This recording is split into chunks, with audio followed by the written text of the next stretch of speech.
जय गुरुदेव।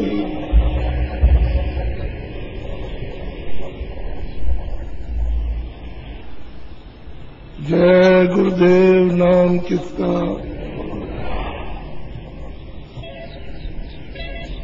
जय गुरुदेव नाम किसका।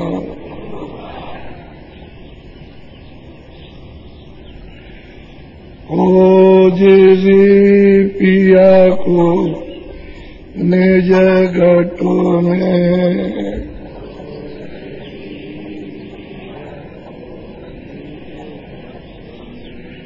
ओ जिरी पिया को निज घटों में,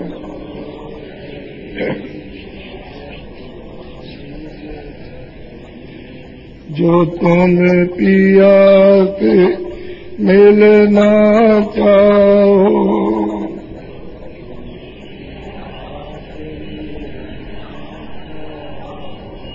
तो भटको मत जग में।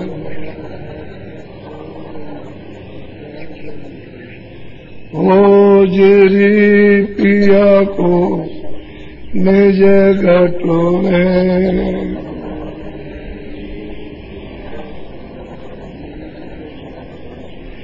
तीरथ भरत करन आचारा,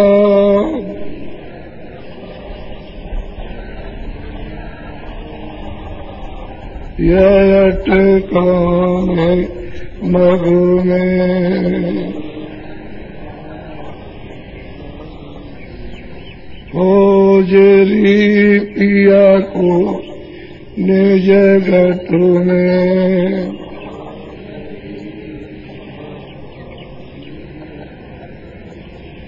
जब तक तान मिले नहीं पूरे,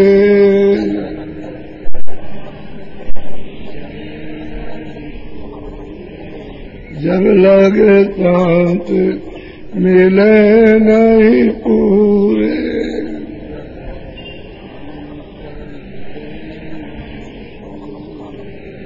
पड़े रहोगे आगों में।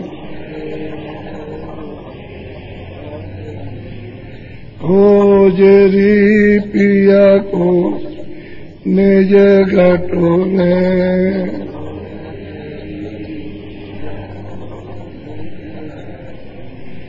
नाम सुधारत कभी न पाओ,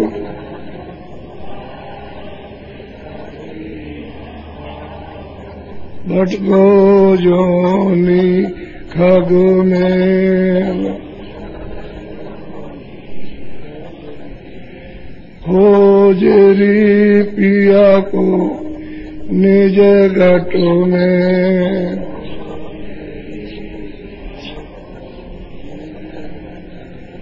पंडित काजी देखते सब,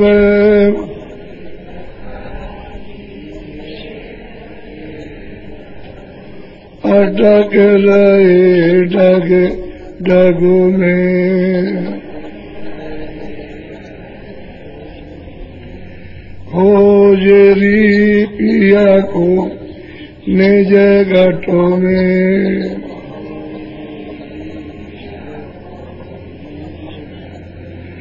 ये तो भूले बितावा तुम्हें,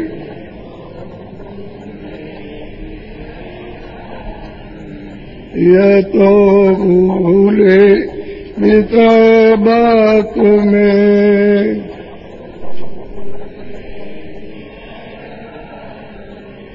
वर्ग दसेन की रग रग में,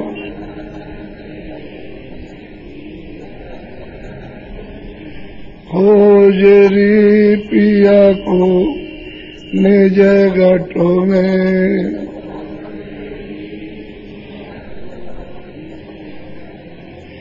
इनके संग पिया नहीं मिलना,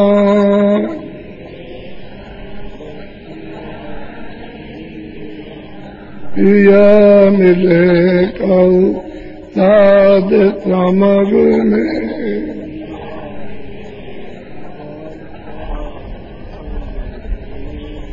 खोज री पिया को निज घट में।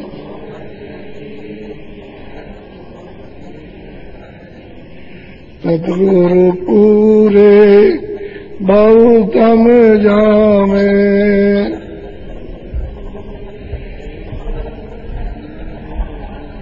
वो तो एक है अलग में। खोज री पिया को निज घट में।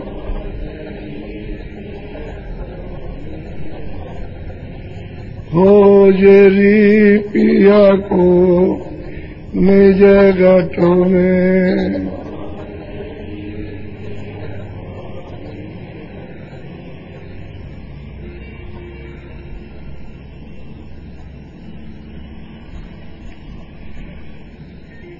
बच्चे और रुचियों नारियों,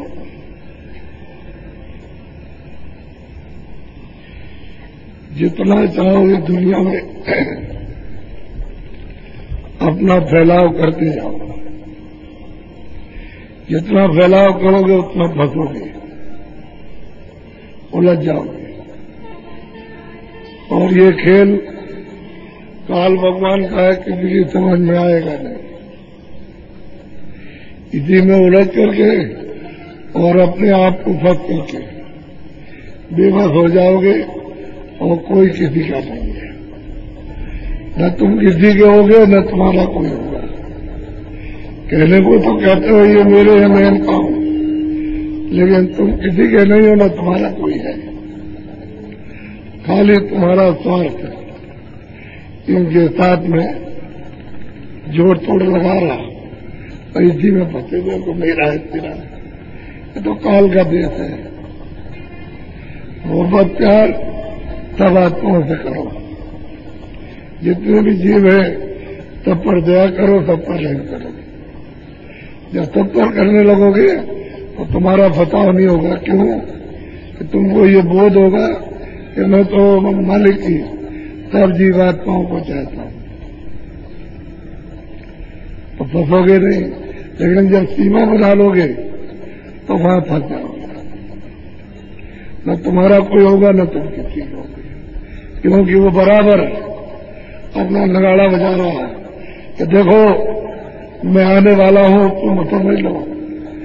मेरी तलवार सामने लटके हुए मैं आ रहा हूं, फर से उड़ा दूंगा। अब वो तो ढंडोरा पीट रहा है और आप बदोश हो, आपको कुछ ख्याल दे दो। तब तक आया और लेके चला गया। तो चिड़िया है चुन रही है, बाजार जोर से झपट्टा मारा, दाना उसके मुंह में रह गया और वहां आफत हो गई।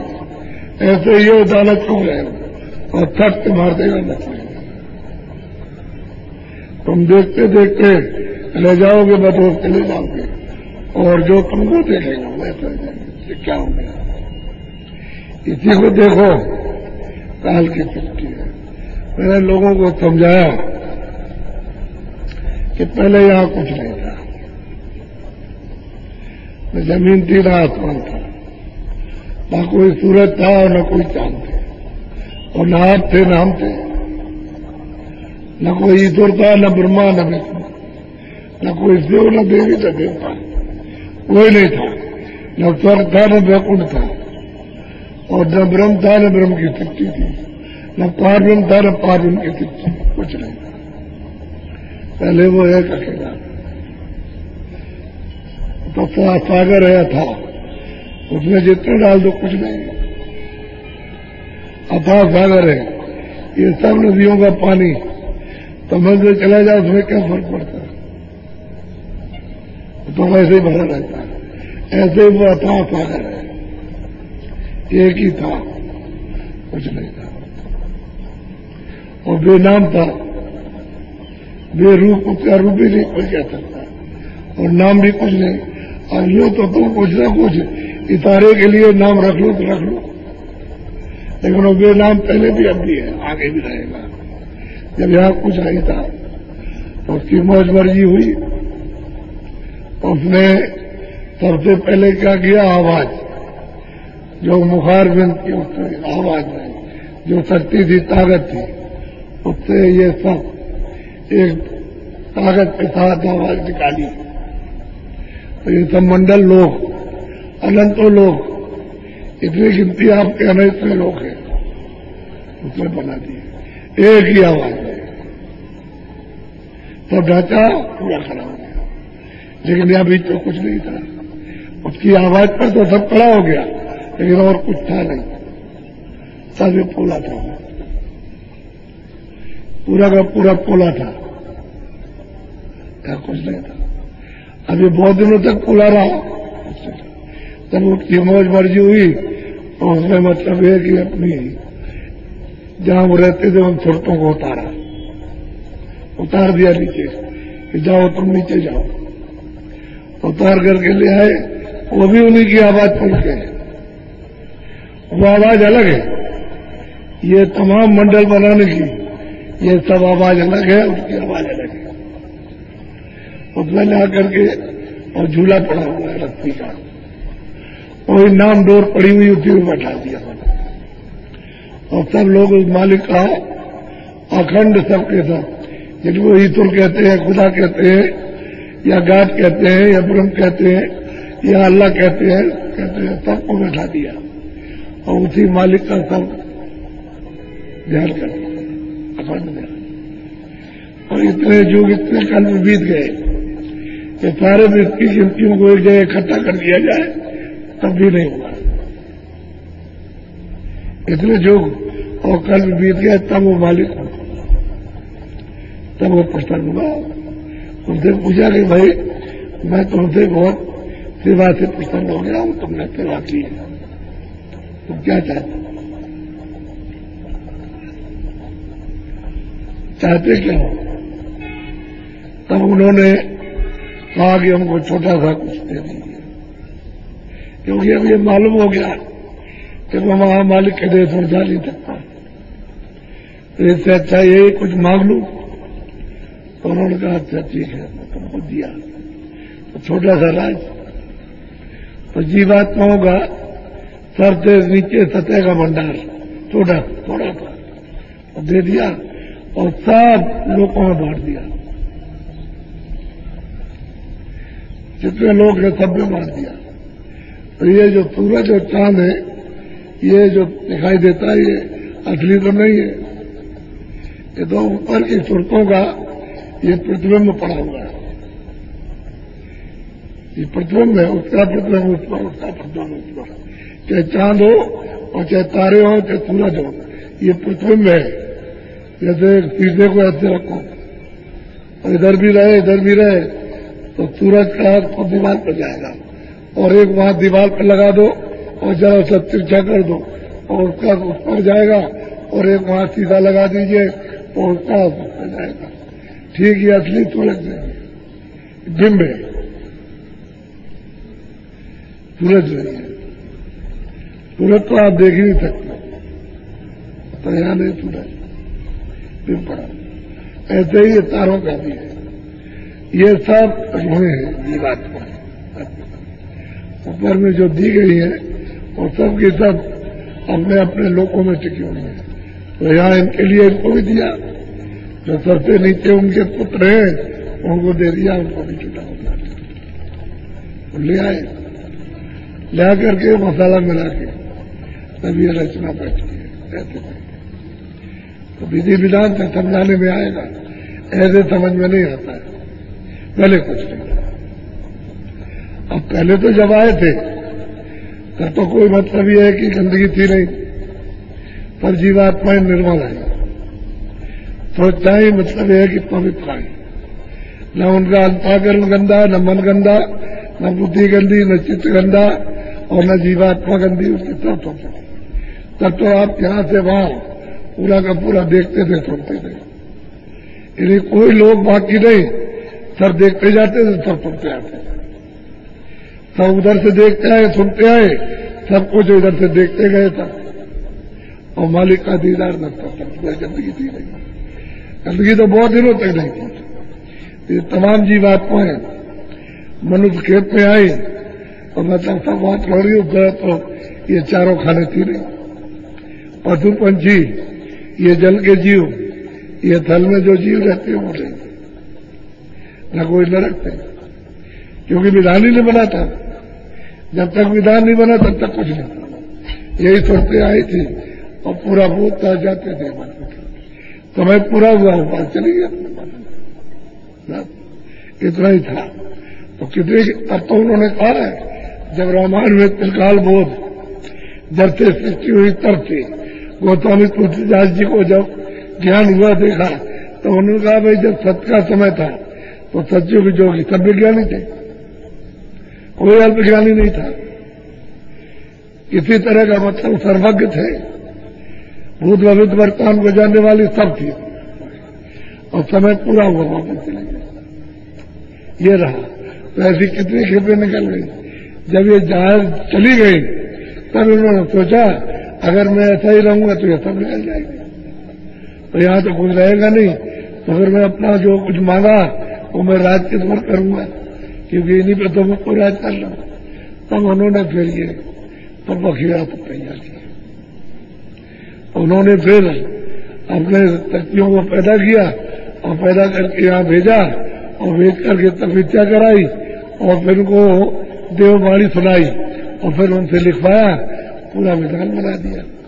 और उसके बाद जब विधान बन गया तब फिर आपको अधिकार मिलेगा, तो बता के दिया, ऐसे नहीं, अधिकार पूरा आपको है, उसमें कोई कमी नहीं है। आप स्वतंत्र हो, आंख से भी हो, कान से भी हो, मन से भी हो, बुद्धि से भी हो, चित्त से भी हो, हाथ पैर से, सब भाव सब तरह से आजाद हो।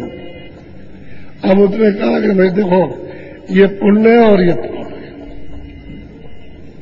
ये अच्छा है, ये बुरा है, ये जो कुछ भी करोगे हमारे मृत्युओं का नियम बन गया है, कानून बन गया और तुमको अधिकार दिया जाता है, इसको कर रहा है, इसको मत करना।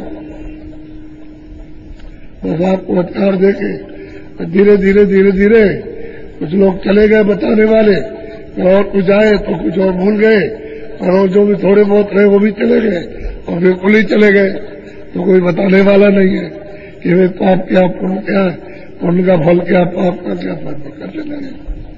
पहले पता चले पाप क्या है, गंदगी सब की सब जमा बनेगी। ये अंताकरण है, आंखों के ऊपर अंताकरण है, इस आकाश के ऊपर ये दो आंख दो कान, ये नाकों का आकाश तो ये है, और तुरंत जीवात्मा इसके ऊपर बैठे, वो है तुरंत का अंताकरण। ये अंताकरण है, ये तो इसको शरीर कहते हैं, तुरंत का अंताकरण है, जीवात्मा कर रही है, वो ये हृदय है। तो गंदगी तो यहां जमा हुई है। अब वो जो गंदगी आपने जमा की उसको तो भूल गए आप, तो आप उसको देख भी नहीं सकते हो कि भाई हमने कैसी कैसी गंदगी जमा की है। अगर आप उसको देख लेते तो साफ कर सकते थे, आपको दिखाई नहीं देगी। कर्म तो किया और जमा कर लिया, लेकिन कहाँ जमा ये नहीं देख पाया।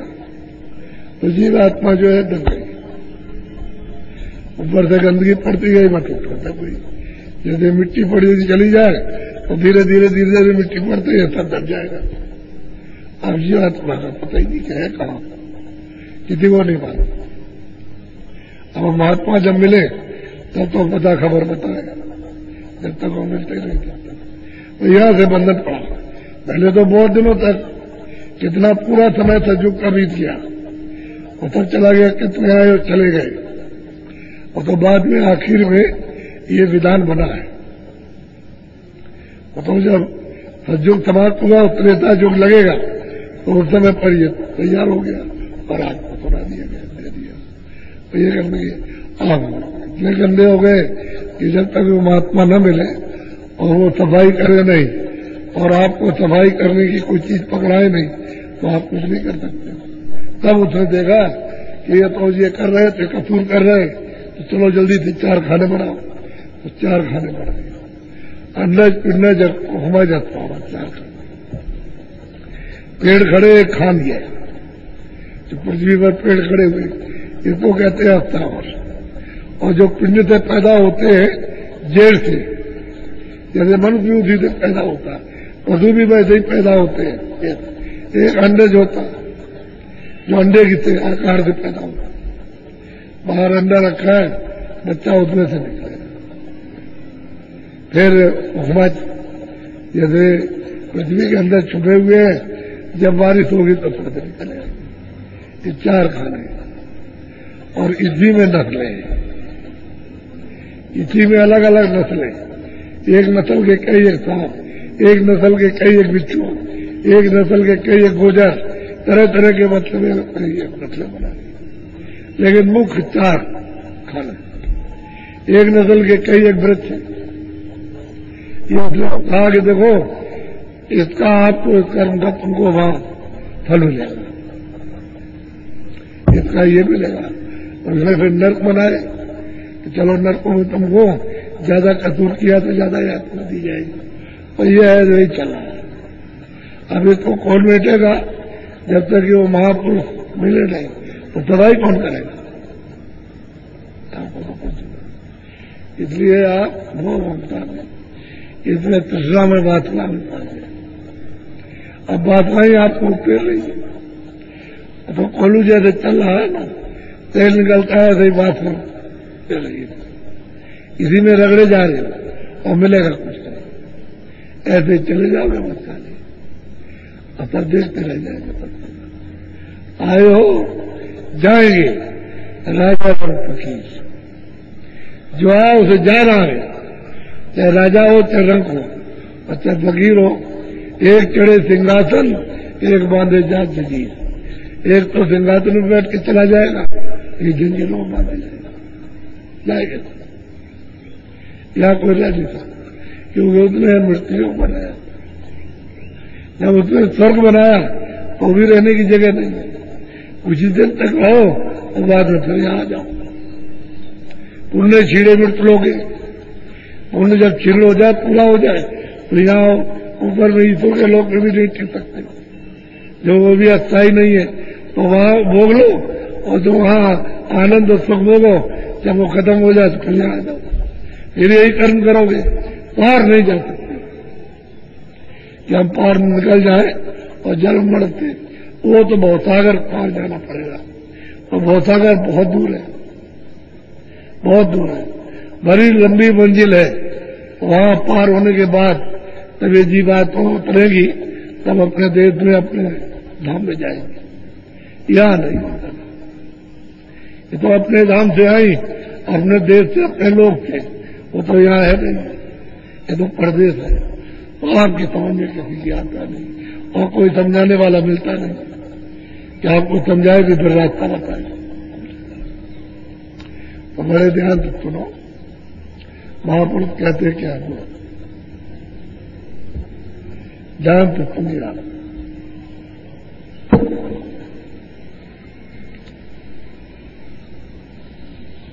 सूरत तू दुखी रहे हम जानी। अब वो कहते हैं कि भाई देख सूरत, ए जीवात्मा, ए रूह, तू मनुष्य मंदिर में बैठी है तो दुखी है। महापुरुष कहते हैं हम जानते हैं कि तू बहुत दुखी है, तुझे बहुत कष्ट है, और तेरे पास कष्ट दूर करने का कोई उपाय नहीं, कोई इलाज नहीं, हमको मालूम है। लेकिन अब यह है कि तू महात्मा की खोज नहीं करती। अगर उनकी खोज करे तो तेरी ये सब चीज समझ में आ जाए, खोज करती नहीं। हम जानते हैं तू बहुत दुखी है, तो क्यों दुखी है बोलो। या दिन से तुम शब्द दिशारा मन संग यारी। अब वो सूरत को कहते हैं जो दोनों आंखों के सामने बैठी है। हे सूरत, जिस दिन से तूने नाम छोड़ दिया, हमने कहा था इस नाम को मत छोड़ना, चाहे जितना भी कोई प्रलोभन दे, लेकिन इसे छोड़ने नहीं पकड़े रहना। तो तूने जिस दिन से नाम को छोड़ दिया, शब्द को छोड़ दिया, आवाज को छोड़ दिया, और तेरी दोस्ती मन के साथ हो। पहले तेरी दोस्ती शब्द के साथ, नाम के साथ थी, प्यार उसके साथ था, शब्द का प्यार, नाम का तेरे साथ था, और तू मन के साथ में तेरी मोहब्बत हो गई, और मन तेरे साथ में और तू मन के साथ। अब ये दोस्ती हो गई, और शब्द छूट गया, नाम छूट गया, आवाज छूट गई जिसको पकड़ के आई थी। ऐसे तो नहीं आई, तो आवाज पकड़ के आई थी। सब जीवन ये सबकी चली जाए तो सब पोला ही रहेगा, कुछ नहीं रहेगा, सब पोला रहेगा, क्योंकि इसमें ही तो उसकी आवाज है, इसमें सुनते नहीं है। जो खाका खड़ा हुआ है इसमें नहीं, बस उसकी आवाज है, आवाज सबको खींचे हुए, उसकी कसरत से सब पता हो, और आवाज बंद कर दे तो सब कुछ नहीं लगता। ऐसे तो दुखी है, तो दुखी है, इसलिए दुखी है जिस दिन से, जिस समय से तूने शब्द को विस्तार दिया, नाम छोड़ दिया, और मन के साथ तेरी दोस्ती, और मन की दोस्ती इंद्रियों के साथ, कभी आंख पर, कभी नाक पर, कभी कान पर, कभी जिब्या पर, कभी किसी द्वार पर आकर के बैठता है, तो ये भटक रहा है, किस तरह से समझ जाए। इसकी दोस्ती इसके साथ होगी इंद्रियों के, और इंद्रियों की दोस्ती हो गई भोगों के साथ। इंद्रियां भोग नहीं छोड़ती, इंद्रियों के घाट को मन नहीं छोड़ता। अब क्या करे, अब तुरंत इसकी बात हो गई नाम की, और नाम छूट गया। अगर नाम पकड़े रहते तो इसमें सर्वशक्ति, सर्व ज्ञान रहता, पूरा होता रहता, अपने आप को पहचानती और परखती। नाम छूट गया, अपने आप को भूल गई कि मैं कौन हूं। कभी तो कोई कहता है कि मैं हाथ पैर हूं, तो हाथ पैर को काट दीजिए, ये तो कहेगा अरे हम तो बच गए। उधर इधर काट दीजिए, कहता है चलो कोई बात नहीं, कट गया लेकिन मैं अभी बच गया। इसको इधर से उड़ा दीजिए तो कहता है अरे अभी तो बच गया। तो कुछ चीज ऐसी है जो ये बता रहे कि मैं तो बच गया, ये तो कोई बात नहीं, उसका उसे भूल गए, क्योंकि उसने नाम को निकाल दिया, छोड़ो। और नाम घट घट में हर एक मनुष्य के घाट पर नाम आ रहा है, आवाज आ रही है, बाजा बज रहा है, वाणी हो रही है, शब्द हो रहा है, साउंड आ रही है, कलमा उतर रहा, देववाणी हो रही, हर एक घट में। लेकिन अब तुम्हारे कान और आंख बंद हो गए, और तो क्या किया, वो जब तक नहीं खुलेंगे तो वो घाट साफ नहीं होगा। घाट साफ हो जाए तो खुल जाए, तो जो वाणी हो रही तो तुमने को मिल जाएगा। फिर आप पकड़ लो तो चढ़ जाओगे, क्योंकि उसकी आवाज आते ही रोशनी हो जाएगी, प्रकाश हो जाएगा, अंधेरा चला जाएगा। अंधेरा रहने वाला नहीं, आवाज आते ही उड़ा देगी सब, जो कुछ भी गंदगी है पाप उनकी सबको छाट को साफ करता है, उसका काम ही है। जब वो गंदगी साफ करेगी, गंदगी साफ हो गई तो प्रकाश हो जाएगा, प्रकाश होगा तो दिखाई देगा। तो अंदर में उसी वक्त तीसरी आंख कहते हैं ज्ञान, शिव नेत्र कहते हैं दिव्य दृष्टि, सबके पास, तुम्हारे सबके पास है तीसरी आंख। दो आंखें सबके पास है, तो कान, दो नाक है, एक कान और एक आंख है, तुम्हारे सबके पास है। अब उसी को खोलने की जरूरत है, उसका रास्ता महापुरुषों से मिलेगा। जिस दिन से तुमने शब्द को छोड़ दिया है, विसार दिया, भूल गई, और तुम्हारी दोस्ती के साथ और मन की दोस्ती इंद्रियों के साथ, इंद्रियों की दोस्ती भोगों के साथ स्थित होती है, क्योंकि तुमको अपना रास्ता मिल नहीं रहा, अपना आनंद नहीं मिल रहा। जब अपनी चीज नहीं मिलेगी तो दुखी रहोगी आप, क्या करें। तुरंत विचारी क्या करें, बोलो। मन मूरख तन साथ बधानी, इंद्री स्वाद। वो कहते हैं मन मूरख, मूरख उनको कहते हैं कि किसी की सच्ची बात को न माने, उसी का नाम मूरख है। और मूरख नहीं, उसी को मूरख कहते हैं। कि कोई सच बात कहता हो उसको नहीं मानना, इसी का नाम तो मूरख है।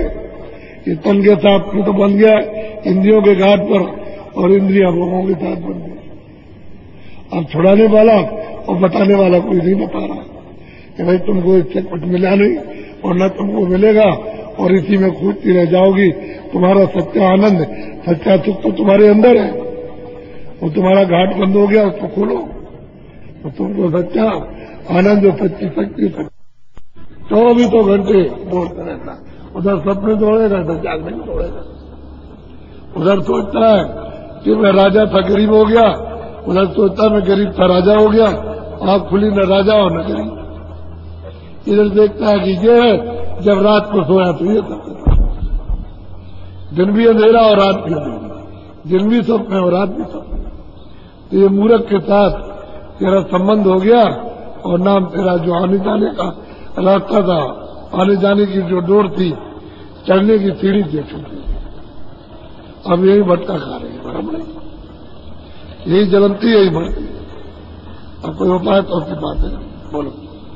कुल परिवार सभी दुखदाई, इन संग रहत कितना प्यार से समझाते हैं कि कुल परिवार जितने भी है, अपने कुटुंब भी है, जितने रिश्तेदार भाई बंद है, ये कोई बच्चे तुम्हारे हितैषी थोड़ी है। अपने अपने स्वार्थ के लिए पीछे पड़े हो, निपट लड़ाई। अब देखो तुम गाँव में घर घर में तब लड़ाई, तब हर जगह लड़ाई। जहां देखिए तहाँ झगड़ा, आपके स्वार्थ के लिए हर जगह झगड़ा। कहीं किसी जगह जाओ उसी जगह झगड़ा, हर घर में हर व्यक्ति में झगड़ा है। ये सब अपने अपने स्वार्थ के लिए इसमें फंसे पड़े। और कोई तुम्हारा नहीं है। अगर कोई तुम्हारा हो और तुम किसी को हो तो कहा जाए कि भाई ये तुम्हारे और तुम इनके हो, तुम इनका भला करोगे, तुम्हारा करे हो पूछ रहे। और तो जहां मतलब उनका जहां गया तो भट लात मारी अलग कर दिया और रो रहे चला रहे। हर एक गांव में घर घर में झगड़ा है। जमीन बांट दो, घर बांट दीजिए, जानवर बांट दीजिए, रुपया पैसा बांट दीजिए, मार का आपस में ऐसी दुश्मनी कि दुश्मनों के साथ में भी दुश्मनी नहीं होती और न उन पर बात ये दुश्मनी हो जाती। और दुखी है बेचारा, तुम्हें क्या उपाय क्या? अब कोई महात्मा के पास तो गया नहीं जहां उसको सतबोध मिलता, बुद्धि का विचार विवेक जब उसमें आता वो तो कहीं संगत मिली, उसी संगत में होता। अब कहते हैं भाई तू दुखी है, हम जानते हैं, लेकिन जब तुझे संत मिलेगा, नाम मिल जाएगा, तभी तू सुखी होगी। दूसरा बोलो। तू चेतन यह जड़ सब मिथ्या, क्यों कर मेल। अब कहते हैं सूरत तू तो इस जड़ में अकेली चेतन है और ये सब जड़ है, ये सब झूठ है। जल पृथ्वी अग्नि वायु आकाश इसका जितना भी मसाला है, स्वर्ग और वैकुंठ वो भी एक मसाला है, वो इससे हल्का है, बारीक है। सूक्ष्म मसाला उससे भी बारीक है, कारण मसाला वो भी, तो वो भी जो तत्व है उसको साथ लगा दिया गया किसी के, तो वो अपने उस तत्व में मिलना चाहते हैं, लेकिन जब उनको रास्ता नहीं मिलेगा तो यहाँ मतलब है। तो ये कहते हैं जड़ है, तुम्हें क्या और तू चेतन है, तू मालिक के अंश है। अपने धाम से आई, मालिक ने तुझको भेजा, उसकी खबर नहीं थी। जब तू बदहोश हो गई, इनमें मिलकर के तुझे होश नहीं रहा, और बिना महात्मा के तुझे जगेगी, महात्मा मिलेंगे तो तू चेतन है। ये सब जड़ और मिथ्या है, ये सब झूठ है, सारा खेल, सारा तमाशा सब झूठा है। एक महात्मा जी जा रहे थे तो लोग खेल खेल रहे। महात्मा जी बोले, चले अरे भाई क्या कर रहे हो? क्या लगे मैं खेल खेल रहा हूं, किसके लिए? क्या आनंद के लिए। अरे भाई तुमने कितनी बार खेला, कुछ आनंद मिला?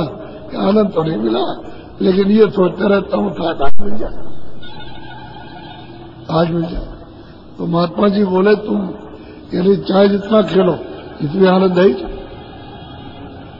तो ये बोला लड़का, कह लगे महाराज आनंद कहाँ मिलेगा? पहले वो तो जब मेरे पीछे आओगे तब आनंद मिलेगा।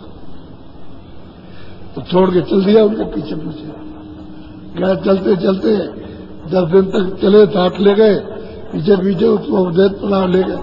उसने कहा कि देख आनंद तुझे ऐसे मिलेगा, तुझ तो आनंद प्राप्त चाहता है आनंद पाना चाहता, कह लगे हाँ पर क्या बताया उन्होंने, कैसे करता। जब रास्ते पर बैठा, घाट पर बैठ गया और करने लगा तो फिर आनंद मिलेगा। बोला कह लगे ये तो सच्चा आनंद है, और वो कह लगे झूठा, जा तू बता जा करके कह झूठा है, तेरी एक बात मानेगा, वो सब मूर्ख है। तो उन्होंने जैसे कल क्या क्या जो सच्चा आनंद प्राप्त किया, वो सब के सब मूर्ख है, तेरी बात एक भी नहीं मानेगा। तो ये बात है, कितना भी समझाओ उनको बताओ तो बात ये कि वो अपनी बात के सामने उनको समझे कुछ नहीं, उसका नाम मूर्ख है। महात्मा सच्चा भेद देते, सच्चा रास्ते जीवात्माओं को जगाते हैं, कहते तू तो चेतन है, ये सब जड़ है, और जड़ होते हुए मिथ्या नहीं झूठे, तो तेरा इनसे मेल कैसे होगा? अरे तेरा राज्यों में जात पात का तो नाता है नहीं, ये जड़ है और तू चेतन है, तो तेरा मिलाप इनके साथ कैसे होगा जड़ के साथ? ये तो सब मसाला जड़ है, इसमें फंसी पड़ी हुई है, और फिर ऊपर से तूने बोझा ला दिया। अब ये बोझा साफ हो जाए और तो तेरा घाट खुल जाए तो निकल जाएगा। महात्मा मिलते रहेंगे, मिलेंगे तभी ये काम होगा।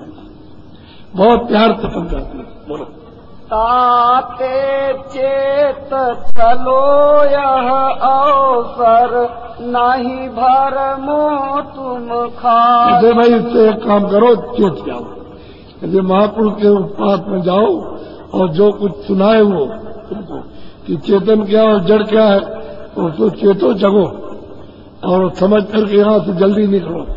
अगर तुमने देर कर दी तो चारों खानों में भरमोगे, अंडे पड़ने जो खबर जाता है इसमें और नरक होगा, यातनाएं भोगने पड़ेगी। इसलिए जाग जाओ, चेत जाओ और सत्संग में कहीं सुनो, सुन करके समझो अच्छी तरह से और उससे रास्ता ले लो, जल्दी करो, देर मत करो। हर तरह से जगाते हैं कि भाई ऐसा करो कि अब जाग जाओ, भूत पे आ जाओ। तुम जब भी मोह ममता में सो जाए बस हो कुछ करनी करो, मार मन डालो। इंद्रिय रोग द्वारा कुछ करनी कर लो, यदि दरवाजे पर बैठ करके थोड़ी मेहनत करो, ध्यान दो, तवज्जो दो। तो बुल्ला साथ है, खेत में उखाड़ करके और धान लगा रहे थे, पौधा रोपाई कर रहे थे। किसी ने कहा कि बुल्ला साहब हमने सुना है कि भगवान को देखा आपने? कहले हाँ देखा। झूठ नहीं बोले, कहा देखा। कहले भगवान कैसे मिलेगा? कहले देखो इधर से ये उखाड़ो, इधर लगा दो, इतना ही काम, इतना ही मिल जाएगा। इधर से ये पौधा उखाड़ा और इधर लगा दिया बस। उसका मतलब क्या है कि इधर से ध्यान हटाओ इस संसार की तरफ और इधर लगा दो, इतने में काम हो जाए। इतने इधर घाट पर ले आओ, यहां लगा दो, इधर से उठाओ, इधर लगाओ। और तुम इधर से तो हटाते नहीं हो, इसको तो इधर से छुटकारा नहीं करते, तुम बताए रहते हो। तो बताओ इधर तो कुछ लगेगा नहीं। इतना ही भगवान ने, उन्होंने सच कहा कि भगवान मैंने देखा, और वो कहते हैं कि मैं रोज देखता हूं, लेकिन इधर देखता हूं। जब आंख खुल जाएगी तभी वो सामने दिखाई देगा। तो हमने इधर से ध्यान हटा लिया और वो अपना मेहनत का काम करते थे, थोड़ा उद्यम के लिए कर लेते थे। इधर से पौधा उखाड़ा, इधर लगा दिया था। ऐसे मौके से पूछा उसने, एकदम होश आ गया, तो उनके पीछे हो गया। जब उतरे तो ना कि हाँ ऐसे मिल जाता है, तो गया उनके पास, सत्संग सुनने लगा और कहा महाराज अब कृपा दया कर दीजिए, अब हमको विश्वास हो गया पूरा। तब उन्होंने रास्ता बताया, देख ऐसे मिलेगा। अब इधर से ध्यान हटा दिया, इधर से अपनी बात को यहां लगा दिया, इतने में काम हो गया। जब उसने ये काम किया तो आंख खुल गई, उसके कान खुल गए, देखने लगा, सुनने लगा। महात्मा जब जब आते तब तक वो सच्ची बात कहते, सच्चा रास्ता बताते। लेकिन आप इतने उलझे हो, फंसे हुए हो अज्ञानता में, झूठ में, कि आप उसको सत्य समझते। ये सच कुछ नहीं है, जो कुछ देख रहे हैं सच झूठ है, कुछ नहीं। इसलिए कुल परिवार सभी दुखदायी, सबके सब ये दुखदायी, ये कोई सुख देने वाले नहीं। बोलो सत्संग करो सत पद खोजो, सतगुरु प्रीति समान। देख क्या करो, सत्संग करो। जहाँ सत्य से मिलाने का, जहाँ सत्संग होता है वो पहले करो, सत्संग करो और सत्य की खोज करो। कि मैं इसलिए आया हूं कि वो सत्य को पाना चाहता हूं। जब ये मालूम हो जाए कि यहाँ सत्य का रास्ता मिलेगा तो कहते हैं सतगुरु प्रीति समान।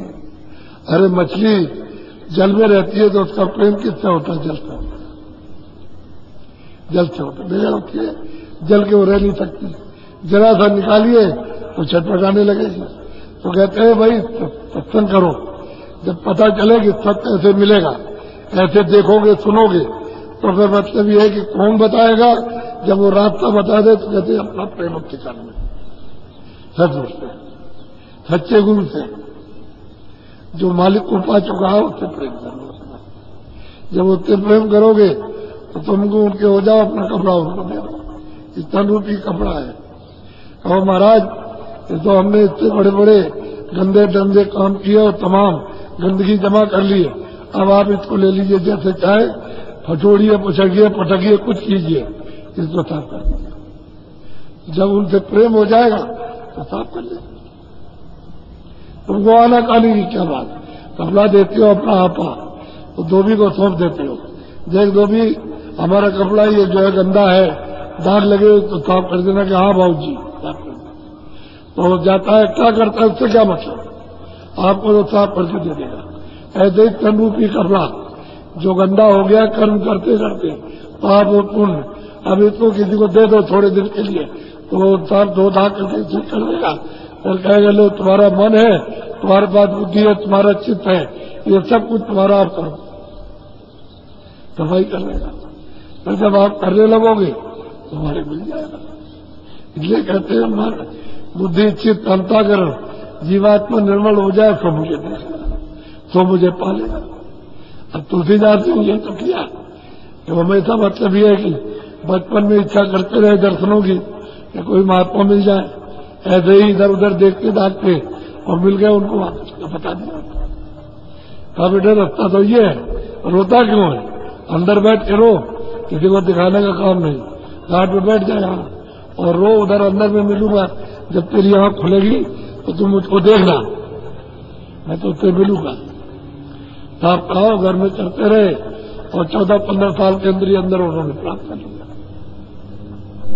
और फिर दूसरों को प्राप्त कराया।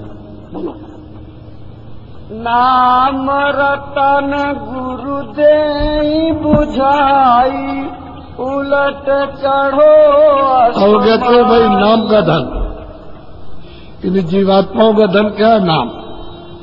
उनका धन क्या है? जीवात्माओं का शब्द है, आवाज है। कहते हैं ये कौन देगा? कले गुरु देंगे। कर देंगे जब आप सत्संग करोगे, वो पता चलेगा बस सत्य कैसे पाया जाएगा। जब वो बता दे, नाम वेद को बता दे, तो कहते उलट जाओ, उलट चलो। आसमानी इस आकाश के ऊपर में बड़े बड़े आसमान, ये तो कुछ नहीं है, ये तो इतना सा है। ये जो कुछ देखते हो सारा दिन बस इतना सा है, ऊपर जा करके तो मालूम होता है कुछ नहीं।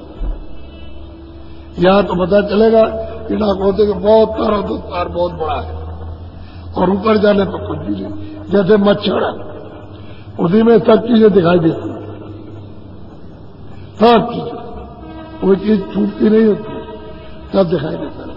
तभी तो महात्माओं ने देखा खड़े होकर के और कहा कि मैं वहां खड़ा हो गया तो मैंने स्वर्ग देखा, मैंने वैकुंठ देखा, मैंने मतलब ये कि देखा नरक देखा, कैसे आदमी निकाले, जीवात्माएं कैसे निकाली जाती, कैसे डाली जाती, कौन हिसाब करता, कैसे इनको 4 खानों में ले जाते, नरकों में क्या, वहां खड़े होकर के देखा।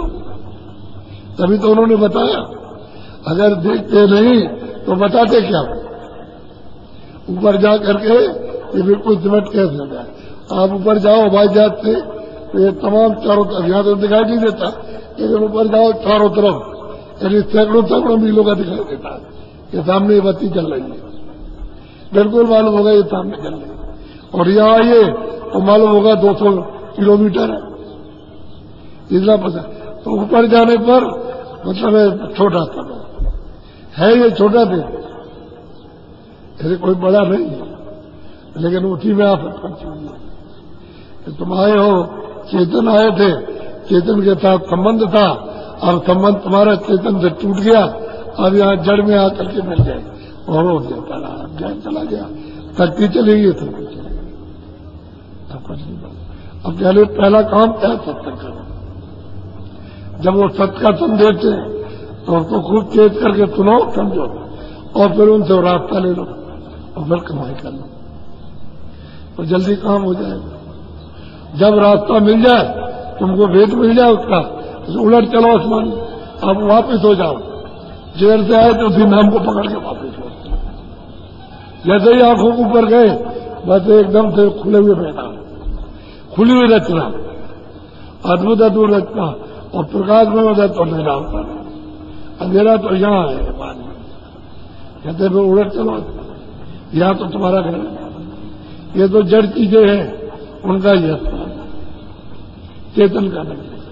चेतन तो जड़ में मिला दिया, अगर वो साफ कर ले तो ये जड़ चेतन छूट जाए, इसलिए जड़ चेतन ग्रंथ पड़ गई, तुरंत की जीवात्मा की गांठ इस जड़ के साथ में बंध गई।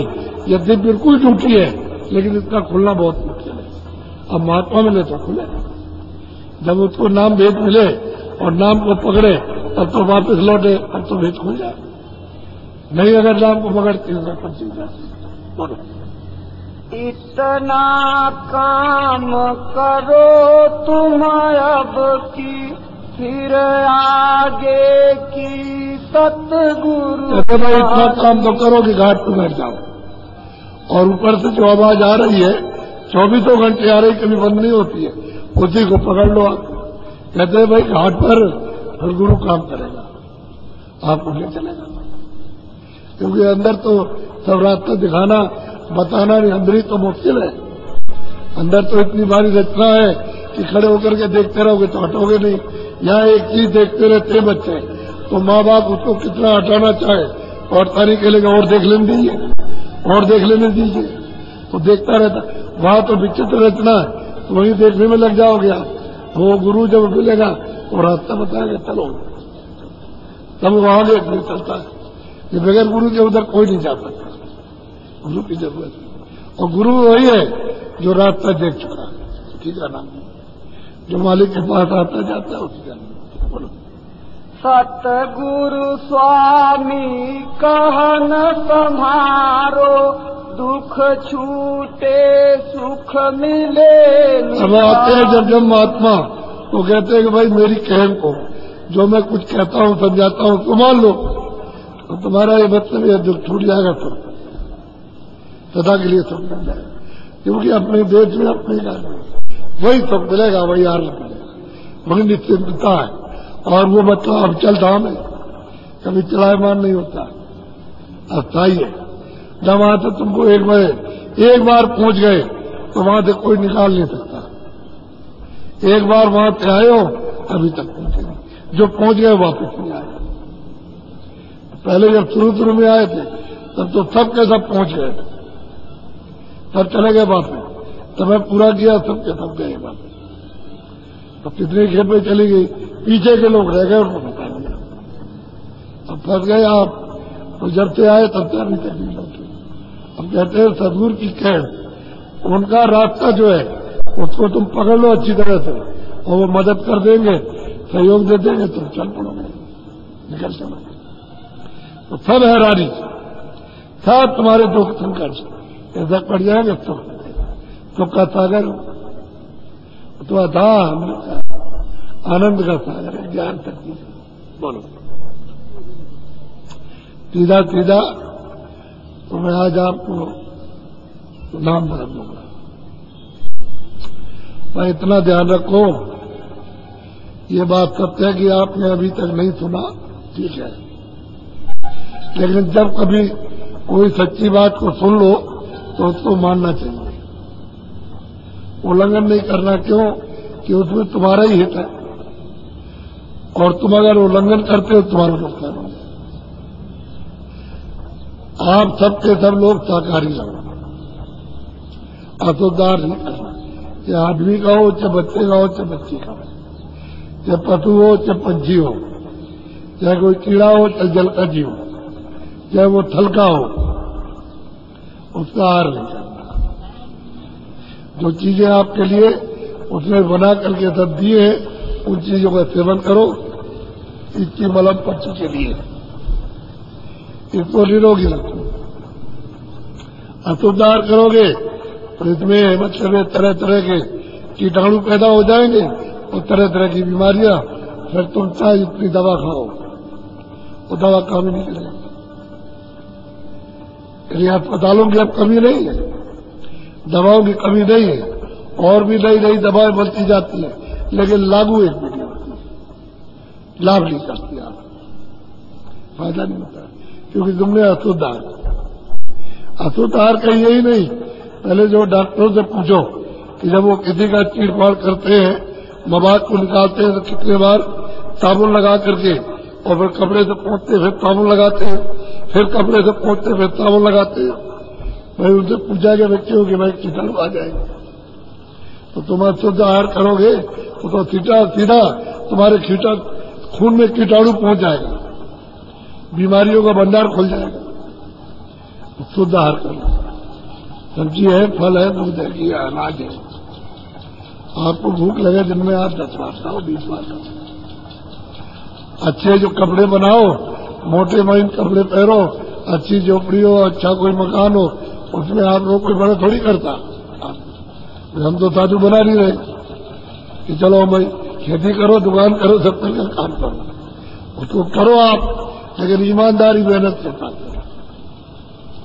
ईमानदारी मेहनत घर में बच्चों से चाहते, बच्चों से कि देखो ईमानदारी मेहनत के साथ रहना, झूठ मत बोलना, चोरी मत करना, झगड़ा मत करना। ये आपस में भाई बहन लड़ जाए तो उनको मना करते हो कि अब मत करना है था, तो झूठ मत बोलना, लड़ना नहीं। तो ये सब सिखाते हैं आपको, तो महात्मा सबको सिखाते हैं। उनके लिए तो सभी बच्चे हैं, जो अबोध है वो सभी बच्चे, सभी अज्ञानी है, सबको सिखाते हैं कि काम मत करना। लेकिन आप उत्साह मत करते, उत्साह क्या रहो। हमने तो कुछ ऐसी बात नहीं की कि आपको कोई तकलीफ हो जाए, भाई आराम से रहो आप और शरीर को स्वस्थ रखो। और इसमें कुछ मजा है नहीं, वो भी तुमने देख लिया। गृहस्थी में 2 बच्चे पैदा किए, 4 किए और 10 कर लिए और सब देख लिया, तो उसमें तो कोई और मजा होने वाला नहीं, तो उसमें तो कुछ और निकल आएगा। तो आपने सब देख लिया अच्छी तरह से, कुछ कोई आनंद नहीं।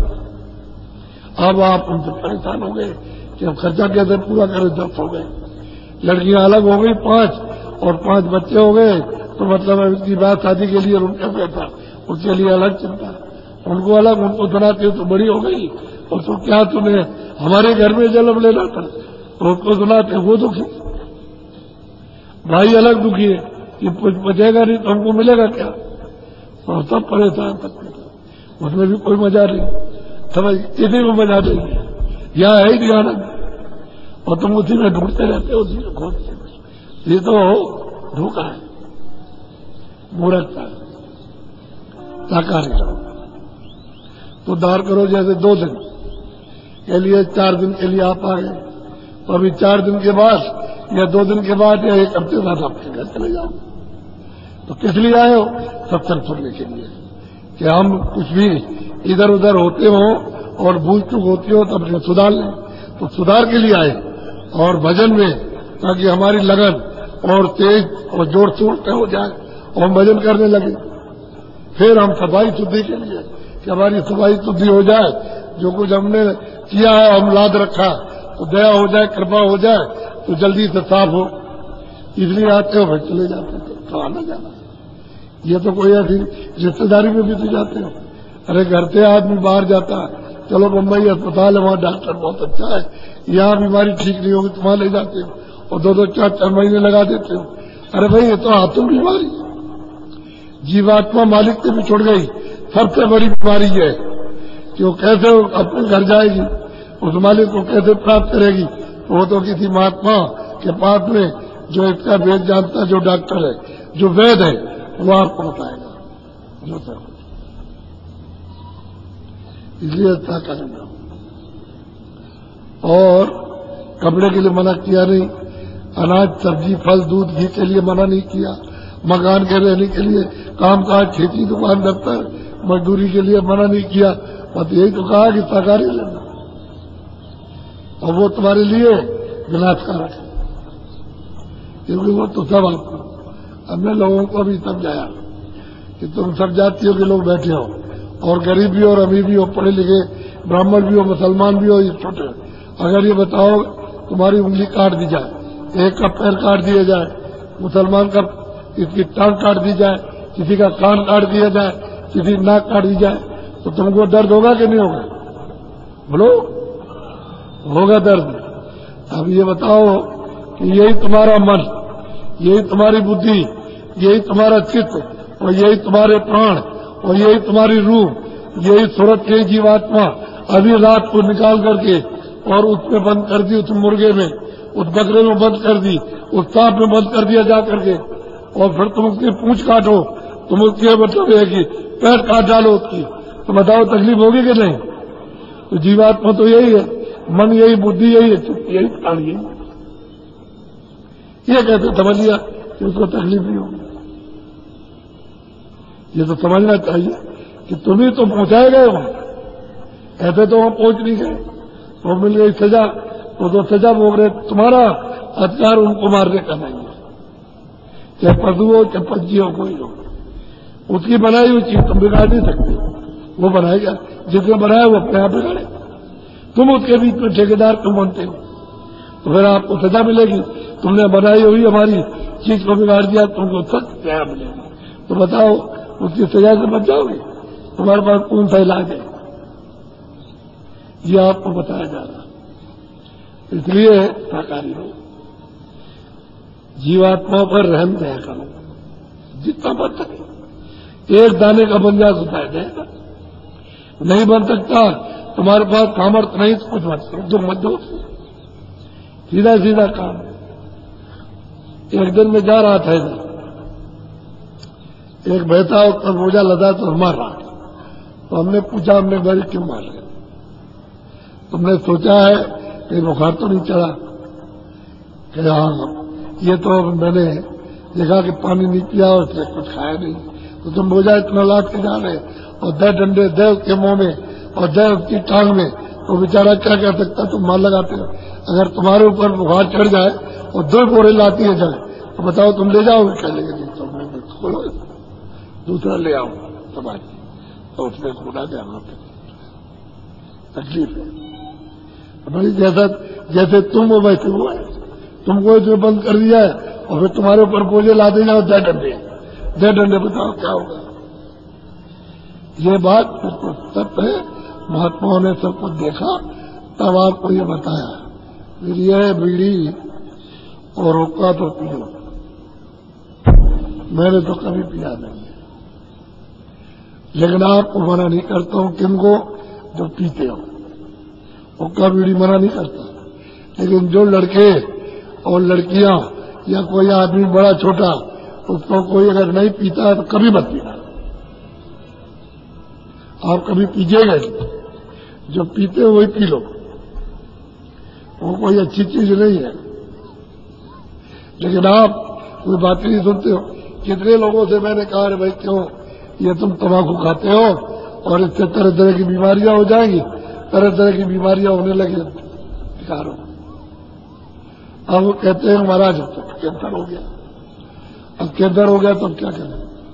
अब मैं तो पहले तुमको मना किया था, बहुतों को मना किया, बड़े अकड़ के हमको तंबाकू खाना मना करने आए।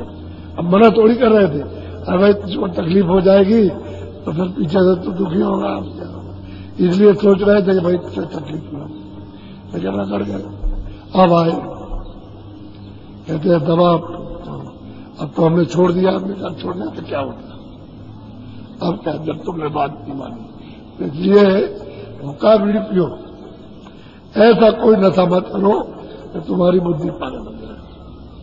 हमने देखा अपनी आंखों से कि नशा करके अपनी लड़की के ऊपर हाथ चलाते हैं, और बात तो छोड़ दीजिए, ना अपनी लड़की ना दूसरे की, ना इसकी लड़की ना उसकी लड़की, और गाली गलौज अलग करोगे, मारपीट अलग करो, क्या फायदा?